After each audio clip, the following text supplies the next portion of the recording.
यो हाम्रो ताप्रो फाँटदेखि देखिने मनोरम दृश्यहरू योहरू सब सेतो गुराँस हो। अब यहाँको बारेमा विस्तृत जानकारीको लागि मसँग हुनुहुन्छ खेमबहादुर गुरुङ। नमस्ते, मेरो नाम खेमबहादुर। खेमबहादुर यहाँलाई स्वागत छ तपाईँलाई मेरो युट्युब च्यानलमा।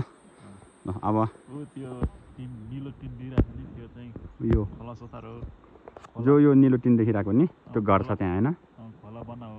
ए खोला बना। गुरुङहरूको उत्पत्ति भएको ठाउँ। अच्छा, गुरुङहरूको उत्पत्ति यहाँबाट भएको रहेछ नि? त्यहाँ 3वटा पार्ट छुटेको थियो कि।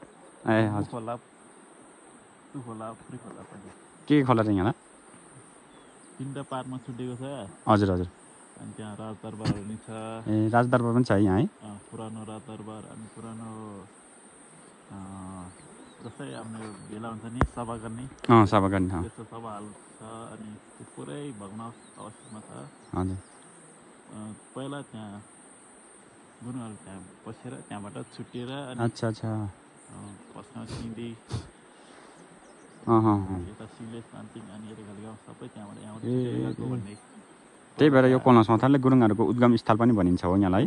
त्यही हो। अच्छा, यहाँबाट पो छुटेको रहेछ गुरुङहरू?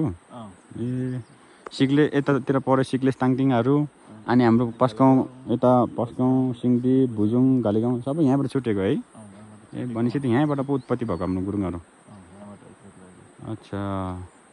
अनि पारी देखिने डाँडा अहिले बादलले ढाकिरहेको त्यो चाहिँ कोरी हो। अच्छा, कोरी नि यतै पर्छ है? सिक्लेसदेखि माथि हिँडेर आउने ट्रेकिङ हिँडेर आउने यहीँ हो? त्यो डाँडा भन्छ पारीको डाँडा अहिले त्यो कुहिरोले ढाकेको होला नि? अहिले यो ढाकिरहेको चाहिँ हिमाल छ, यहाँ लम्बो हिमाल छ। ओहो उता फिस्टेल हो। उता साइड उता फिस्टेल होला। हजुर हजुर। चुली चाहिँ अब यता हो कि यता हो? ए यो कुहिरोले नढाकेको यहाँबाट हिमाल स्पष्ट रूपमा देखिन्थ्यो नि? देखिन्छ। अनि चैत वैशाख जेठतिर चाहिँ यो सबै फुल्छ। अच्छा, यो गुराँस फुल्छ नि? पुरा सेतो फिक्का निलो फिक्का कलरको त्यो सबै यहाँ पुरै डक्कमा। ए भनेपछि कति कलरको गुराँसहरू फुल्छ होला यो जङ्गलमा, हाम्रो तप्रो जङ्गलमा? हाम्रोतिर चाहिँ 3 या 4 थरीको चाहिँ देखिन्छ। मैले अहिलेसम्म देखिन्छ। मैले चाहिँ त्यस्तो बेर तपाईँको यहाँको कति हो यात्रा हो? तपाईँ यहाँ कतिचोटि आउनुभयो?